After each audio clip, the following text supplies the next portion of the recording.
नमस्कार विद्यार्थियों, मैं आपको आज साहित्य शास्त्र के संप्रदाय के विषय में संक्षिप्त में परिचय दूंगी।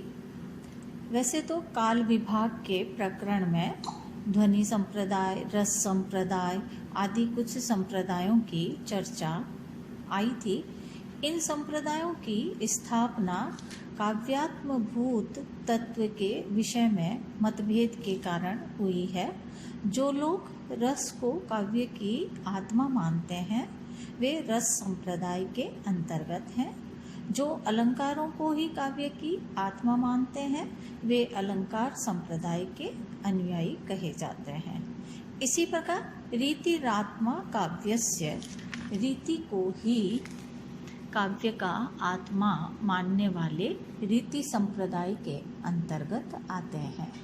काव्यस्य आत्मा ध्वनि ही, ध्वनि को काव्य की आत्मा मानने वाले ध्वनि संप्रदाय के अनुयायी तथा वक्रोक्ति ही काव्य जीवितम, वक्रोक्ति को काव्य की आत्मा मानने वाले वक्रोक्ति संप्रदाय के अनुयायी कहे जाते हैं। इस प्रकार साहित्य शास्त्र में प्रायः रस संप्रदाय, अलंकार संप्रदाय, रीति संप्रदाय, वक्रोक्ति संप्रदाय तथा ध्वनि संप्रदाय, ये 5 प्रमुख संप्रदाय पाए जाते हैं। भरत से लेकर पंडित राज जगन्नाथ तक लगभग 2000 वर्षों में साहित्य शास्त्र में जितने आचार्य हुए हैं वे प्रायः इन्हीं संप्रदायों में किसी न किसी संप्रदाय में अंतर्भुक्त हो जाते हैं।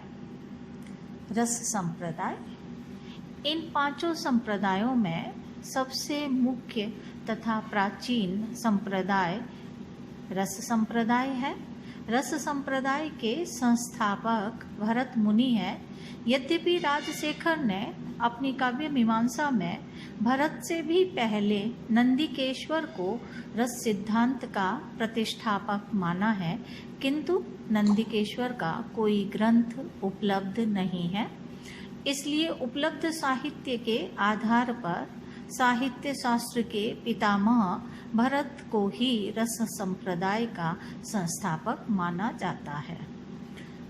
रस संप्रदाय, रस के विषय में सबसे पहला विवेचन भरत के नाट्यशास्त्र में ही पाया जाता है।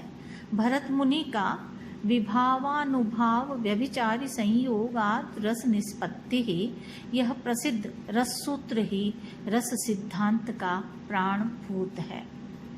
उत्तरवर्ती आचार्यों ने इसी के आधार पर रस का विवेचन किया है। इसीलिए भरत मुनि को ही रस संप्रदाय का आदि प्रवर्तक माना जाता है।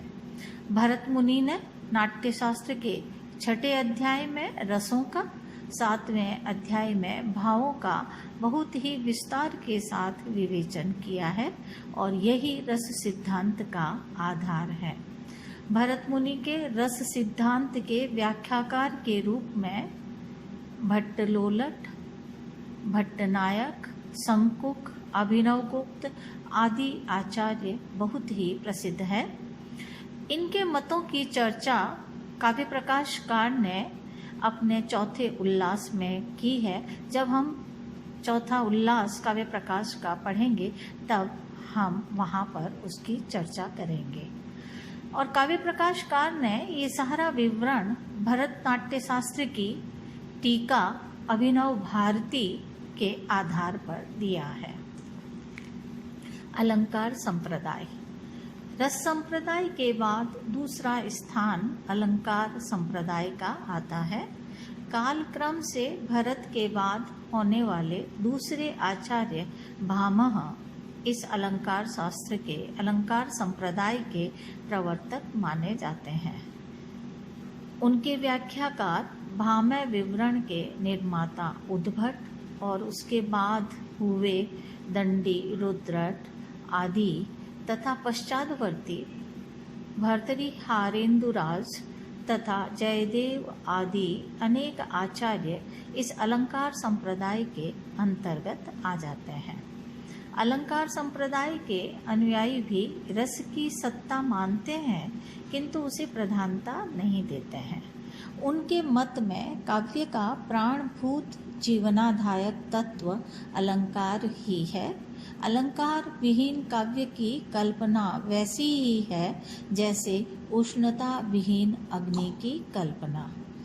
चंद्रालोक के निर्माता जयदेव ने काव्य प्रकाशकार के काव्य लक्षण में आए अनलंकृति पुनः क्वापि अर्थात कहीं कहीं अलंकारहीन शब्दार्थ भी काव्य हो सकते हैं, इस अंश पर कटाक्ष करते हुए लिखा है, अंगीकरोति यः काव्यं शब्दार्थावनलंकृति असौ न मन्यते कस्मादनुष्णवम् अनलं कृति।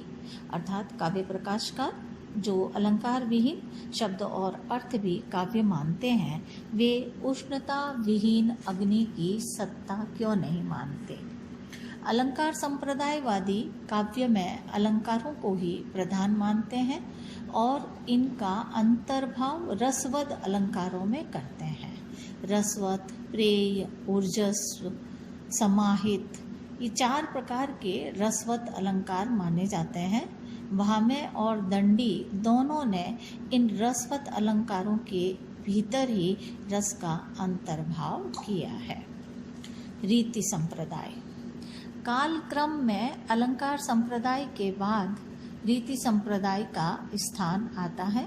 रीति संप्रदाय के संस्थापक भामे के बाद होने वाले वामन हैं। वामन ने काव्य में अलंकार की प्रधानता के स्थान पर रीति की प्रधानता का प्रतिपादन किया है। रीतिरात्मा काव्यस्य यह इनका प्रमुख सिद्धांत है, इसीलिए उन्हें रीति संप्रदाय का प्रवर्तक माना जाता है।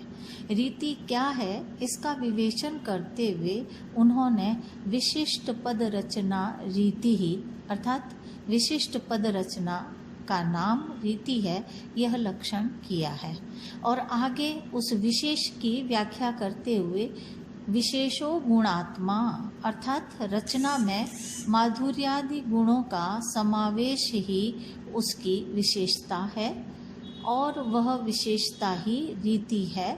इस प्रकार इस सिद्धांत में गुण और रीति का अत्यंत घनिष्ठ संबंध है।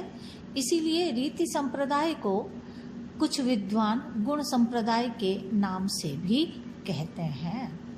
वक्रोक्ति संप्रदाय। कालक्रम से वामन के रीति सिद्धांत के बाद वक्रोक्ति संप्रदाय के संस्थापक वक्रोक्ति जीवितकार कुंतक माने जाते हैं। कुंतक ने काव्य में रीति की प्रधानता को समाप्त कर वक्रोक्ति की प्रधानता स्थापित की। वैसे काव्य में वक्रोक्ति का मूल्य भामे ने भी स्वीकार किया है। भामे के बाद दंडी ने भी भिन्नम द्विधा स्वभावोक्तिर वक्रोक्तिश्चेति वाङ्मयम् लिखकर वक्रोक्ति के महत्व को प्रतिपादित किया है और वामन ने भी सादृश्याल लक्षणा वक्रोक्ति ही लिखकर काव्य में वक्रोक्ति का स्थान माना है। किंतु उन सबके मत में वक्रोक्ति सामान्य अलंकारादि रूप ही है। कुंतक ने वक्रोक्ति को जो गौरव प्रदान किया वह उन आचार्यों ने नहीं दिया है, इसलिए कुंतक ही इस संप्रदाय के संस्थापक माने जाते हैं। उन्होंने इस वक्रोक्ति सिद्धांत के ऊपर भी वक्रोक्ति जीवित नामक अपने विशाल और अत्यंत महत्वपूर्ण ग्रंथ की रचना की है। वक्रोक्ति जीवितकार ने अपने पूर्ववर्ती रीति सिद्धांत को भी परिमार्जित करके अपने यहाँ स्थान दिया है। वामन की पांचाली, वैदर्भी, गौड़ी आदि रीतियाँ देश भेद के आधार पर मानी जाती थी। कुंतक ने उनका आधार देश को न मानकर रचना शैली को माना है और उनके लिए रीति के स्थान पर मार्ग शब्द का प्रयोग किया है। वामन की वैदर्भी रीति को कुंतक ने सुकुमार मार्ग, गौड़ी रीति को विचित्र मार्ग तथा पांचाली रीति को मध्यम मार्ग नाम से कहा है। ध्वनि संप्रदाय कालक्रम से वक्रोक्ति संप्रदाय के बाद ध्वनि संप्रदाय का उदय हुआ। इस संप्रदाय के संस्थापक आनंदवर्धनाचार्य माने जाते हैं। इनके मत में काव्यस्य आत्मा ध्वनि ही, काव्य की आत्मा ध्वनि है। इन सभी संप्रदायों में ध्वनि संप्रदाय सबसे अधिक प्रबल एवं महत्वपूर्ण संप्रदाय रहा है। यूँ इसके विरोध में अनेक ग्रंथ लिखे गए, किंतु उन विरोध से ध्वनि सिद्धांत वैसा ही अधिकाधिक चमकता निखरता गया जैसे अग्नि में तपने पर सोना निखरता है।